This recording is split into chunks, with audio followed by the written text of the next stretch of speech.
আপোনাৰ মোবাইলটো শ্ল' হৈ যায় নেকি বা আপোনাৰ মোবাইলটো ষ্ট'ৰেজ ফুল হৈ যায় নেকি, টিপি থাকোঁতে গৰম হৈ যায় নেকি, যদিহে আপোনালোকে এনেকুৱা ধৰণৰ অসুবিধাবোৰ পাইছে তেতিয়াহ'লে আপোনালোকৰ কাৰণে এইটো ভিডিঅ'। ইয়াৰ কাৰণ হৈছে ফাৰ্ষ্ট এই ক্ৰম ব্ৰাউজাৰটো। ফাৰ্ষ্টত আপুনি ক্ৰম ব্ৰাউজাৰটো খুলি লওক। খুলি লোৱাৰ পিছত ওপৰত থকা থ্ৰী ডটত আপুনি ক্লিক কৰি দিব। ক্লিক কৰাৰ পিছত আপুনি ছেটিংছলৈ যাব।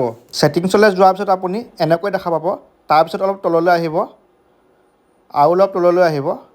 ইয়াত দেখিবলৈ পাইছে আপুনি ছাইড ছেটিংছ, তাত এবাৰ ক্লিক কৰি দিব। ক্লিক কৰাৰ লগে লগে আপুনি আকৌ এনেকৈ দেখা পাব। আপুনি তললৈ আহিব, আপুনি একেবাৰে শেষলৈ আহিব। ইয়াত দেখা পাইছে ডাটা ষ্ট'ৰ, তাত এবাৰ ক্লিক কৰি দিয়ক।